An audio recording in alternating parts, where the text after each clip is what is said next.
My name is Anastasia Johnson, and today I'm going to be explaining to brides the process and time length of purchasing and picking out a bridesmaid's dress with a few visual demonstrations. So, the first thing that you're going to want to do when choosing a bridesmaid's dress is, of course, picking out your color and your style, deciding on if you want to go with one dress for your entire bridal party or just simply picking a color and letting your girls pick their own dress.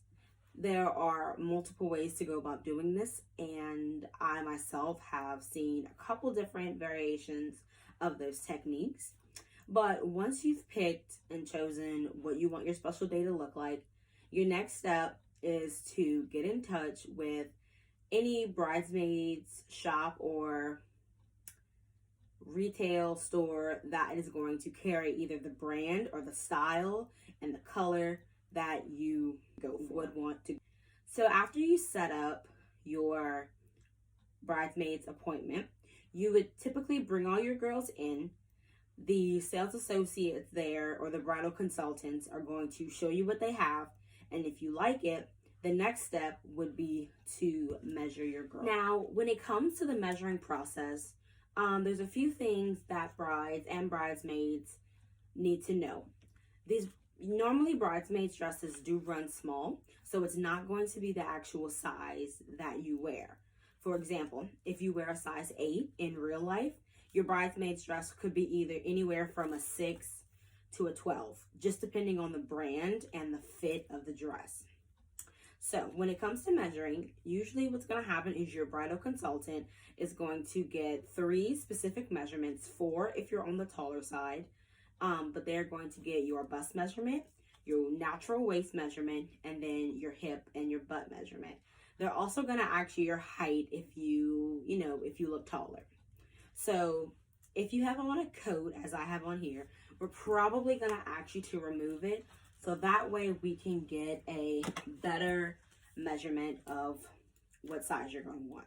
So what your bridal consultant is going to do first is you're going to hold your arms straight out, and then she is going to come around like so, and she is going to take that measurement. The second measurement is the waist measurement, and that's going to be at your natural waist. It's not going to be where you wear your pants. It's going to be at the place where you bend. So when you bend down and touch your toes, the measuring tape will be there, and they'll take that measurement. And next, they're going to come all the way around to where your hips are, and they're going to take that measurement as well.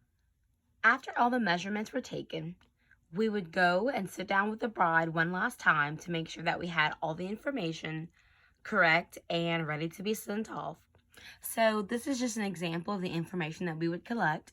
We would double check with them that they would want to go with the Jasmine brand, the certain dress number, the color, and then we would also make the bride a little folder so that way if all of her bridesmaids weren't able to come in with her that day, they could come on their own as long as they came by the deadline date. So if you see here in this example, the bride's last name is McDonald. So we would write down McDonald Party, the total number of bridesmaids, and we would also have their names written down on a separate sheet of paper next to their measurements.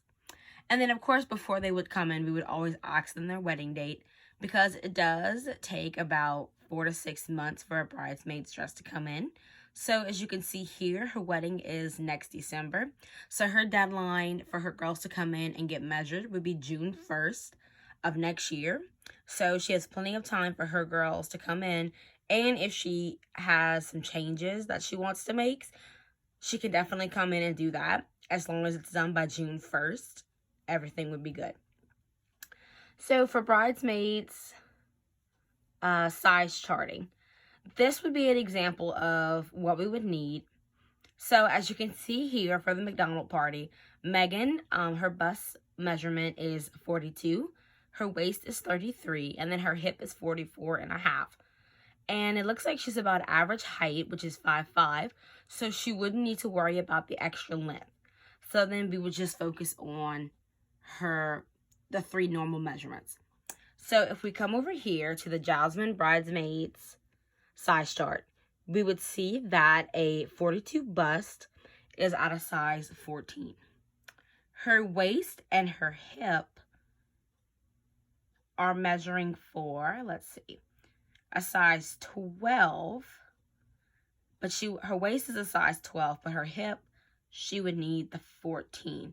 So we would personally recommend that she go with the size 14, so that way everything would fit the way it's supposed to. And then she may have some alterations in the waist area, but it would be very minimal. So all in all, I really hope that the next time, you know, one of your friends is getting married, that you refer them to this video, so that way they can get their dresses in on time, hassle-free, and it can be a wonderful experience.